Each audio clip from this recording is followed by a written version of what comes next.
புறம்பான விஷயங்கள் எவ்வளவு ஈஸியா பரவுது அப்படிங்கிறதுக்கு இந்த மெடிக்கல் அதாவது மெடிக்கல்ல இருக்கக்கூடிய மித்ஸ், மருத்துவத்துறையில இருக்கக்கூடிய நிறைய விஷயங்கள் இன்னைக்கு மக்கள் மனசுல ரொம்ப தவறுதலா பதிவுகள் ஏற்பட்டிருக்கு. இப்ப நான் இயற்கை மருத்துவத்துடைய ஒரு பேசிக் பிரின்சிபல்ஸ் இதை நான் உங்களுக்கு ஆல்ரெடி சொல்லியிருக்கேன்.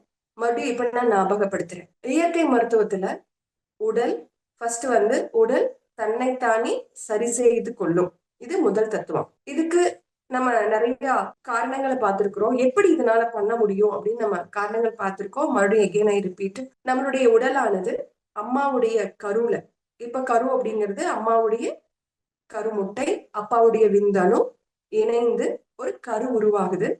அந்த கரு ஒரு 9 மாதங்கள், முதல் 3 மாதங்கள் அந்த கருவுல என்னென்னலாம் வரணும் அப்படிங்கிறது ஃபிக்ஸ் ஆகும். அடுத்த ஒரு 3 மாதங்கள் அது நல்ல ஒரு உருவம் கிடைக்கும். அடுத்த 3 மாதங்கள் கிடைத்த உருவம் ஃபங்க்ஷன் ஆக ஆரம்பிக்கும். ஸோ இந்த 3 மாதங்கள் 9 மாதங்கள்ல ஒரு ஒற்றை கண்ணுக்கு தெரியாத ஒரு ஒற்றை செல் நம்மளுடைய உடம்புல ஒரு 120 ட்ரில்லியன் செல்களுக்கு மேலாக ஒரு உருவமாக உருப்பெறுகிறது.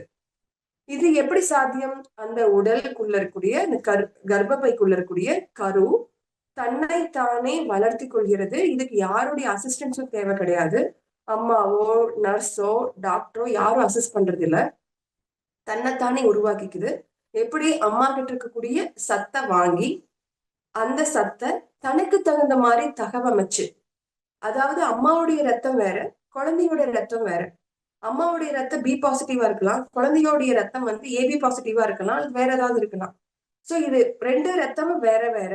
இந்த கர்ப்பப்பைக்குள் தன்னைத்தானே அது அதோடைய தொப்புள் கொடியின் மூலமாக தகவமைச்சு அது தன்னைத்தானே உருவாக்கிக்குது. இவ்வளவு ஞானம் கொண்ட தன்னைத்தானே உருவாக்கிக்கிற ஒரு செல் தன்னைத்தானே சரிப்படுத்திக்கக்கூடிய சக்தியும் பெற்று வெளியிட வருது.